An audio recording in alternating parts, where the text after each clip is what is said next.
ప్రపంచంలోనే అతిపెద్ద ప్రజాస్వామ్య దేశం మన భారతదేశం. ఇక్కడ రాజు ఎవరనేది నిర్ణయించేది సామాన్యుడి ఓటు. కానీ మీరు ఎంతో ఉత్సాహంగా పోలింగ్ బూత్కి వెళ్ళినప్పుడు అక్కడున్న ఆఫీసర్, సార్ మీ పేరు లిస్టులో లేదు అని చెబితే ఆ ఒక్క మాట మీ సిటిజన్షిప్ని ప్రశ్నించినట్టు అనిపిస్తుంది. ఇది ఒకరిద్దరి సమస్య కాదు, ఏకంగా 91 లక్షల మంది భారతీయుల కథ. అవును, మీరు విన్నది నిజమే. స్విట్జర్లాండ్ దేశ జనాభా కంటే ఎక్కువ మంది ఓటర్లున్న మన లిస్టులో నుండి తొలగించారు. అసలు ఏం జరుగుతుంది? ఇది ఓటర్ల జాబితానా లేక పక్కాగా జరుగుతున్న ప్రజాస్వామ్య సబ్వర్జనా? అసలు ఏం జరుగుతుంది? ఎలక్షన్ కమిషన్ లెక్కల ప్రకారం డూప్లికేట్ ఓట్లు, చనిపోయిన వారి పేర్లు తీయడం అనేది ఒక రకంగా రెగ్యులర్ ప్రాసెస్. కానీ ఈసారి జరిగిన బల్క్ డిలేషన్స్ కొన్ని సంచలన నిజాలని బయటపెట్టాయి. తెలంగాణ, ఆంధ్రప్రదేశ్ గత కొన్ని ఎన్నికల సమయంలో దాదాపు 30 నుండి 40 లక్షల ఓట్లు గాలిలో కలిసిపోయాయి. కర్ణాటక అండ్ మహారాష్ట్ర గురించి మాట్లాడుకుంటే ఇక్కడ కూడా లక్షలాది మంది ఓటర్లు తమ పేర్లు మాయమవడంపై కోట్లు మెట్టెక్కుతున్నారు. ఇంకా అసలు ఇంట్రెస్టింగ్ ఫ్యాక్ట్ మాట్లాడుకుంటే సాఫ్ట్వేర్ ద్వారా ఆటోమేటిక్ డిలేషన్ చేస్తున్నప్పుడు ఒకే ఇంటి నెంబర్ లేదా ఒకే పేరు ఉన్న ఓటర్లను టార్గెట్ చేస్తున్నారు. కానీ ప్రాసెస్లో అల్గోరిథం బయాస్ ఉందనేదే నిపుణుల వాదనగా మారిపోతుంది. అంటే ఒక వర్గానికి చెందిన ఓటర్లను టార్గెట్ చేస్తున్నారా అనే అనుమానాలు బయటపడుతున్నాయి, బలపడుతున్నాయి కూడా. ప్రభుత్వం చెప్తున్న మాట, మేము ఆధార్ కార్డ్ లింక్ చేసి డూప్లికేట్ ఓటుని తీసేస్తున్నాము అని. కానీ వినడానికి ఇది చాలా స్మార్ట్గా ఉంది కదా, కానీ గ్రౌండ్ రియాలిటీ వేరే. సుప్రీం కోర్ట్ గైడ్లైన్స్ ప్రకారం ఎవరి ఓటునైనా తొలగించే ముందు వారికి ప్రయర్గా నోటీస్ ఇవ్వాలి, క్షేత్ర స్థాయిలో విచారణ జరపాలి. కానీ ఇవేమీ లేకుండానే లక్షలాది పేర్లు మాస్ క్లిక్తో మాయమైపోతున్నాయి. దీనివల్ల ఎవరికి నష్టం? వలస కూలీలకి నష్టం, స్లమ్లో ఉన్న ప్రజలకు నష్టం, మరియు మైనారిటీలు. వీరి ఓటు హక్కును కాలరాయడం అంటే వారి రాజకీయ ఉనికిని తుడిచిపెట్టడం లాంటిదే కదా. మరి ఎందుకు ఇలా చేస్తున్నారు? ఓటు అనేది కేవలం ఒక హక్కు కాదు, అది ఒక ఆయుధం. 91 లక్షల మంది అంటే ఒక ప్రభుత్వాన్ని కూల్చేయడానికి లేదా నిలబెట్టడానికి సరిపోయే సంఖ్య. ఒకవేళ పొర్రపాటున మీ పేరు లిస్టులో లేకపోతే మళ్ళీ ఆ పేరు నమోదు చేసుకోవడానికి మీరు పడే కష్టాలు అన్నీ కావు. ఒకవైపు డిజిటల్ ఇండియాను గొప్పలు చెప్పుకుంటున్నాం మనం, ఓటర్ లిస్టులో ఎర్రర్ ఫ్రీగా ఎందుకు ఉంచలేకపోతున్నాము?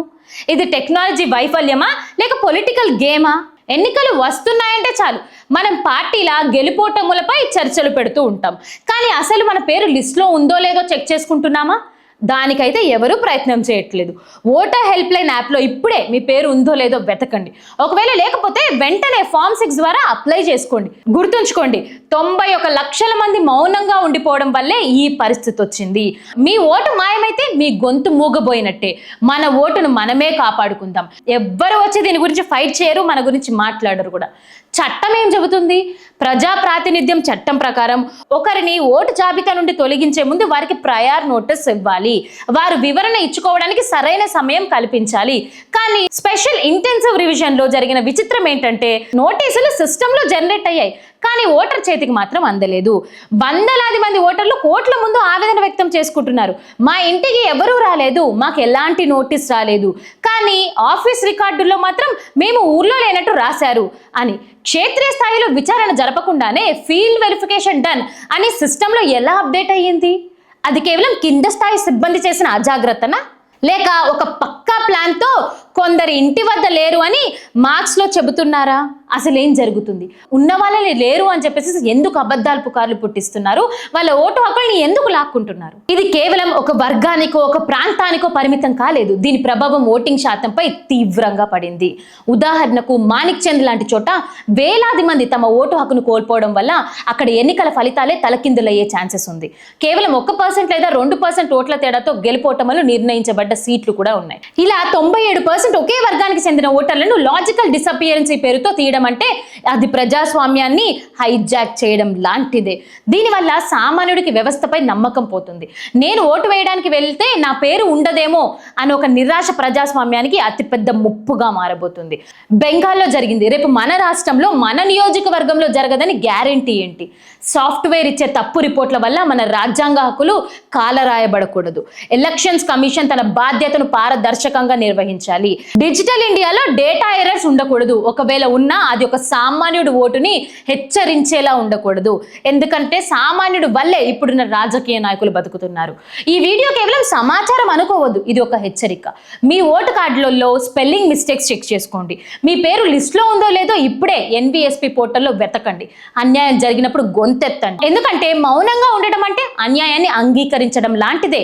బంగ్లాదేశ్లో చొరబాటుదారుల్ని ఏరివేస్తాము, ఓటర్ లిస్ట్ను క్లీన్ చేస్తాము, ఇది మనకి వినిపిస్తున్న అధికార వాదన. వినడానికి ఇది చాలా దేశభక్తితో కూడిన పనిలా అనిపిస్తుంది. కానీ క్షేత్రస్థాయిలో వాస్తవాలు చూస్తే గుండె తరుక్కుపోతుంది. ఈ డిలేషన్ ప్రక్రియలో దేశం కోసం రక్తం చిందించిన వారు, చట్టాన్ని కాపాడిన వారు కూడా బలవుతున్నారు. మాటువా కమ్యూనిటీ భారత్ పై నమ్మకంతో ఇక్కడికి వచ్చారు. వీరికి సిటిజన్షిప్ ఇస్తామని, ఓటు హక్కు కల్పిస్తామని ఎన్నికల సమయంలో ఎన్నో హామీలు ఇచ్చారు. కానీ రియాలిటీ ఏంటి? బగ్దా నియోజకవర్గంలో ఒక్కసారి 50,000 మంది పేర్లు మాయమైపోయాయి. షాకింగ్ విషయం ఏమిటంటే అందులో 46,000 మంది హిందువులే. ఓటు కోసం ఒక మాట, ఓటు తీసేయడానికి మరో పద్ధత. ఇదేనా సిటిజన్షిప్ ఇవ్వడం అంటే? లేక ఉన్న హక్కులని లాగేసుకోవడమా? అసలు ఏం జరుగుతుంది? ఇప్పుడు నేను చెప్పబోయే పేరు షమీమ్. ఈయనెవరో తెలుసా? 17 ఏళ్ల పాటు భారత ఇండియన్ ఎయిర్ ఫోర్స్ లో వింగ్ కమాండ్ గా పనిచేసిన వీరుడు. ఆకాశంలో శత్రువుల నుండి దేశాన్ని కాపాడిన ఈ సైనికుడికి ఈ రోజు తన ఓటు హక్కుని కాపాడుకోలేని పరిస్థితి ఎదురైంది. ఒక వింగ్ కమ్యూనిటీ కమాండర్ స్థాయి వ్యక్తికి తన ఐడెంటిటీని నిరూపించుకోమని అధికారులు చెప్పడం, ఇది ఎంత ఆశ్చర్యకరంగా ఉంది. ఆయనని అండర్ ఎడ్యుకేషన్ లో పెట్టడము దేశానికి అవమానం కదా. ఇప్పుడు నేను చెప్పేదైతే మరింత విడ్డూరంగా అనిపిస్తుంది కూడా. జస్టిస్ షాహిదుల్లా మున్షి కలకత్తా హైకోర్టులో మాజీ జడ్జ్, వేలాది మందికి న్యాయం చేసిన వ్యక్తి, రాజ్యాంగాన్ని కాపాడిన మేధావి కూడా. అలాంటి వ్యక్తికి తన ఉనికిని ఎక్స్టెన్షన్ నిరూపించుకోమని నోటీసులు ఇచ్చారంటే వ్యవస్థ ఎంతలా దిగజారిపోయిందో అర్థం చేసుకోండి. ఒక హైకోర్టు జడ్జికి పరిస్థితి ఉంటే అక్షరం ముక్కరాని మారుమూల గ్రామాల్లో సామాన్యుడి పరిస్థితి ఏంటి అసలు? What about the common man? అధికారులు ఏ ప్రాతిపదికన ఈ పేర్లను షార్ట్ లిస్ట్ చేస్తున్నారు? వాళ్ళకైనా తెలుసా? ఇక్కడ మనం ఒక పాయింట్ ని గమనించాలి. ఈ ఎస్ఐఆర్ ప్రక్రియలో ఎంపిక చేసుకున్న వ్యక్తులు మరీ విచిత్రంగా ఉన్నారు. ఎవరైతే ప్రశ్నించలేరో, ఎవరైతే టెక్నాలజీతో ఇబ్బంది పడుతున్నారో వారిని టార్గెట్ చేస్తున్నారు. మతవా ప్రజలు, సామాజికంగా వెనకబడి ఉన్నవారు, ముస్లిం మైనారిటీలు, ఇల్లిటరేట్తో ఎక్కువగా ఉన్న ప్రాంతాలలో ఉన్న వాళ్ళని వాళ్ళు టార్గెట్ చేస్తున్నారు. మేధావులు, సిస్టమ్ తప్పుల్ని ఎత్తి చూపే వాళ్ళని కూడా టార్గెట్ చేస్తున్నారు. ఇది కేవలం ఓటర్ జాబితా సవరణ కాదు, ఇది ఒక రకమైన ఎలక్ట్రల్ ప్రొఫైలింగ్. తమకు అనుకూలంగా లేని ఓటర్లను ఏరి పారేసే ఒక సైలెంట్ ఆపరేషన్ గా మారిపోతుంది. దేశభక్తి పేరుతో దేశ పౌరుల్ని పరాయి వారిగా చేయడం ఏ రకమైన న్యాయమో వాళ్ళకే తెలియాలి. హమీమ్ అఖ్తర్ లాంటి సైనికుల్ని, జస్టిస్ మున్షి లాంటి జడ్జిలని ఓటే లేకపోతే వాళ్ళకి ఈ దేశంలో ప్రజాస్వామ్యం బతికి ఉన్నట్టా లేక వెంటిలేటర్ మీద ఉన్నట్టా? అసలు వాళ్ళు ఏం చేస్తున్నారో వాళ్ళకైనా తెలుస్తుందా? దీని వెనుక ఉన్న అసలు రాజకీయ మతలబేంటో ఎవ్వరికీ అర్థం కావడం లేదు. ఇప్పటి వరకు మన వ్యక్తుల కథల గురించి విన్నాం, కానీ ఇప్పుడు అసలు నెంబర్ గేమ్లోకి వద్దాం. చూద్దామా? డేటా ఎప్పుడూ అబద్ధం చెప్పదు. బెంగాల్ ఎన్నికల ఫలితాలు గమనిస్తే అక్కడ గెలుపోటముల మధ్య తేడాలు చాలా స్వల్పంగా ఉన్నాయి. ఇక్కడే ఎలక్ట్రల్ ఇంజనీరింగ్ అనే కొత్త కాన్సెప్ట్ మొదలైపోయింది. అసలు అనుమానం ఎక్కడ మొదలైందంటే తక్కువ మెజారిటీతో, అంటే 5% కంటే తక్కువ ఓటు తేడాతో గెలిచిన నియోజకవర్గాలలో ఈ క్లీనింగ్ ఆపరేషన్ కోసం టార్గెట్ చేశారు అని ఒక ప్రశ్న మొదలవుతుంది. ఈ ఇన్వెస్టిగేషన్ లో తేలిన గణాంకాలు చూస్తే షాక్ అయిపోతారు. బీజేపీ గెలిచిన లేదా బలంగా ఉన్న స్థానాలలో ఇక్కడ ఓటు తొలగింపు రేటు కేవలం 4.7% మాత్రమే ఉంది. ఇది చాలా నార్మల్ లేండి, దానికేం పెద్ద తేడా కనిపించట్లేదు ప్రతిపక్షాలు బలంగా ఉన్న స్థానాలలో. కానీ ఎక్కడైతే ప్రతిపక్షాలు అధికారంలో ఉన్నాయో లేదా గట్టి పోటీ ఇస్తున్నాయో అక్కడ ఈ తొలగింపు రేటు ఏకంగా 12 నుండి 15% వరకు ఉందట. మరి అక్కడేం తేడాలో మనకు అర్థం కావట్లేదు. దీన్ని మనం కేవలం కోయిన్సిడెన్స్ అని కొట్టిపారేయాలా లేదా ఒక స్మార్ట్ వేలో వీళ్ళు నడిపిస్తున్నారని అనుకోవాలా? ఒకే సాఫ్ట్వేర్, ఒకే నిబద్ధతలు, కానీ ఫలితాలు మాత్రం పార్టీలకు బట్టి మారిపోతున్నాయంటే ఆ సాఫ్ట్వేర్ వెనుక ఉన్న మాస్టర్ మైండ్ ఎవరు? మరి దాని గురించి ఎవరు మాట్లాడట్లేదేంటి? యుద్ధం జరగక ముందే ఫలితాలు జారీ చేస్తున్నారు. ఇది ఎలా సాధ్యమవుతుంది? ఇది కేవలం ఎన్నికల యుద్ధం కాదు, ఇది సాఫ్ట్వేర్ ద్వారా ముందే డిజైన్ చేసిన డిజిటల్ విక్టరీగా కనిపిస్తుంది. ఒక నియోజకవర్గంలో 10,000 ఓట్లు తొలగిస్తే ఆ 10,000 మంది ఏ పార్టీకి ఓటేశారో డేటా మైనింగ్ ద్వారా ముందే తెలుసుకోవచ్చు. ఆ ఓటింగ్ను లాజికల్ డిసపియరెన్సీ పేరుతో డిలీట్ చేసి పోలింగ్ రోజు అభ్యర్థి గెలవడం ఎంత సులభం అవుతుందో ఒక్కసారి ఆలోచించండి. 91 లక్షల మంది ఓట్లు అంటే కేవలం కాగితం మీద నెంబర్ కావు, అవి 91 లక్షల మంది ఆశలు, ఆకాంక్షలు. ఒక వర్గాన్ని టార్గెట్ చేయడం, ఒక ప్రాంతంలో భారీగా ఓటు తొలగించడం, ప్రతిపక్షాల ఓటు బ్యాంకును దెబ్బతీయడం, ఇవన్నీ చూస్తుంటే మనం డిజిటల్ యుగంలోకి వెళ్తున్నామా లేక డిక్టేటర్షిప్ లోకి వెళ్తున్నామా అనే భయం మనకి కనిపిస్తుంది. మేమేస్తున్న ప్రశ్న ఒకటే, టెక్నాలజీ అనేది ఓటు వేయడం సులభతరం చేయాలి, కానీ ఓటుని దొంగలించడానికి ఆయుధంగా మారకూడదు. మరి ఇప్పుడెందుకు మారుతుంది? ఇప్పుడెందుకు ఇవన్నీ బయటకు వస్తున్నాయి? ప్రజాస్వామ్యంలో సామాన్యుడికి అన్యాయం జరిగినప్పుడు, వ్యవస్థలన్నీ చేతులు ఎత్తేస్తున్నప్పుడు చివరి ఆశగా అందరూ చూసేది అత్యున్నత న్యాయ సంస్థ వైపు. మరి 91 లక్షల మంది ఓటర్ల విషయంలో సుప్రీంకోర్టు ఏం చెప్పిందో చూద్దామా? బాధిత ఓటర్ కోర్టు మెట్టెక్కినప్పుడు వారికి దక్కిన సమాధానం ఒక రకమైన లీగల్ షాక్ లాగా అనిపించింది. ఓటర్ జాబితాలో పేరు లేనంత మాత్రం మీ సిటిజన్షిప్ పోదు. వినడానికి ఇది ఊరటనిచ్చేలాగా ఉంది కదా, కానీ అసలు ట్విస్ట్ దీని తర్వాతే వచ్చింది.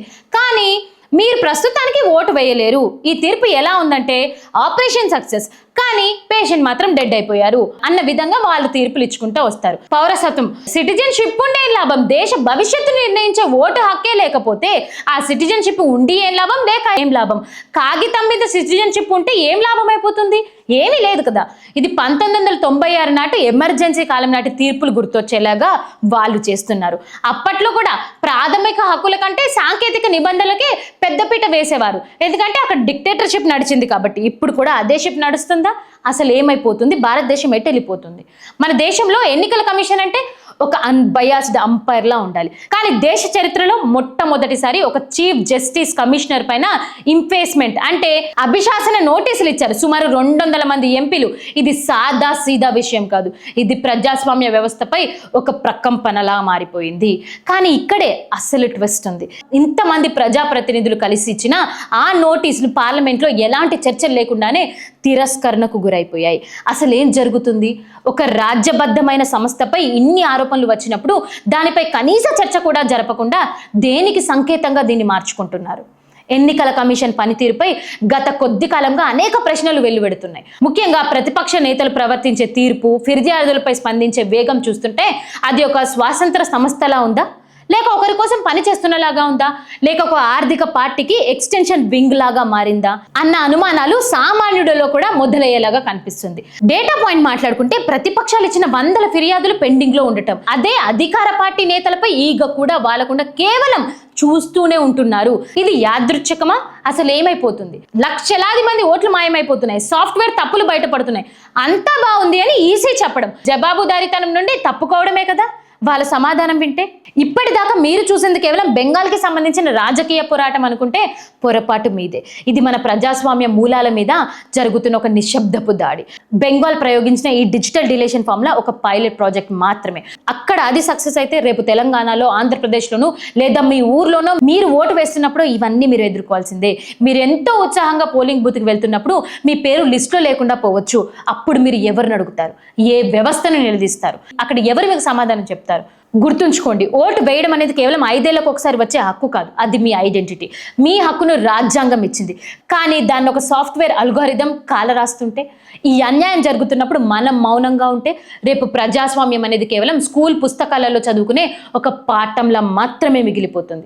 మేల్కోండి, మీ ఓటును కాపాడుకోండి, మీ పక్కింటి వారికి, మీ బంధువులకి అలర్ట్ చేయండి. ఓటర్ లిస్ట్ని చెక్ చేసుకోవడం అనేది మన అందరి ప్రాథమిక బాధ్యత. ఈ సిరా గుర్తు కేవలం ఒక మచ్చ కాదు, ఇది మీ అధికారం. దీన్ని సాఫ్ట్వేర్ మాయాజాలంతోనో రాజకీయ కుట్రలతోనో తుడిచిపెట్టనివ్వకండి.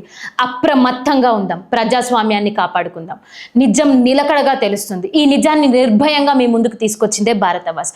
మరిన్ని వీడియోస్ కోసం చూస్తూనే ఉండండి భారతవాస్ అండ్ ఫాలో చేయండి. Thank you. జై హింద్.